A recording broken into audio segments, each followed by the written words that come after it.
Some accountants in small companies also dabble into HR so they get out of the Excel cage once in a while. Oh yeah, your life is Microsoft Excel. Oh my god. Speaking of Microsoft Excel, when I became a lead and I had to start hiring for my team, I had interviews, right? And there's like several like IT questions that I'd ask. I give them a little test. I'd proctor a test, right? The questions would be like, what Microsoft Suite program will you use to make a spreadsheet? And you wouldn't believe the number of people who would go on the computer like right in front of me and very confidently open up Microsoft Word. I'm like, really, bro? You wouldn't believe the amount of people. And that's just a non-pass on the spot. Like, you won't even make it past... There's like testing round and then there's interview round, right? They wouldn't even make it to the interview.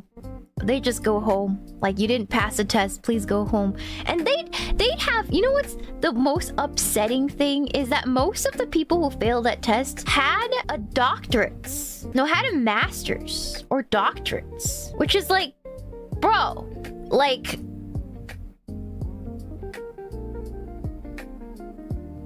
Yeah, they'd have master's degrees. So I hated hiring when I saw that somebody had a master's degree on their resume and I'm waiting for them to come in. In my mind, right, I'm already feeling sus about them.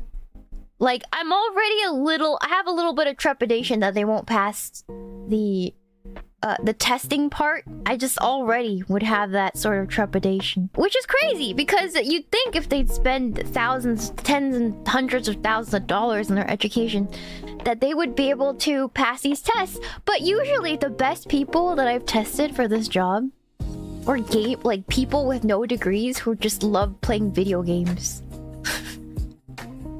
Because they'd pass the computer literacy, which is half the battle. Which is half the battle, right? So a lot of times you'd get like the people in charge are like people who don't have degrees, like, you know, people like nobodies, right? And then the people working under them would have degrees because they're just not as good at computers as the people who are just no life, play games at home. It's kind of crazy. But this was like a lower, like an entry level sort of job. I just find that to be insane, you know? It's a crazy world out there, chat. It's a crazy world out there. Hot takes. Not hot takes, I'm just telling you guys my experience. I hate the internet. What's so hot about my take? Can't even talk about my real life experience these days. Do you play Stellaris? Yes, hired.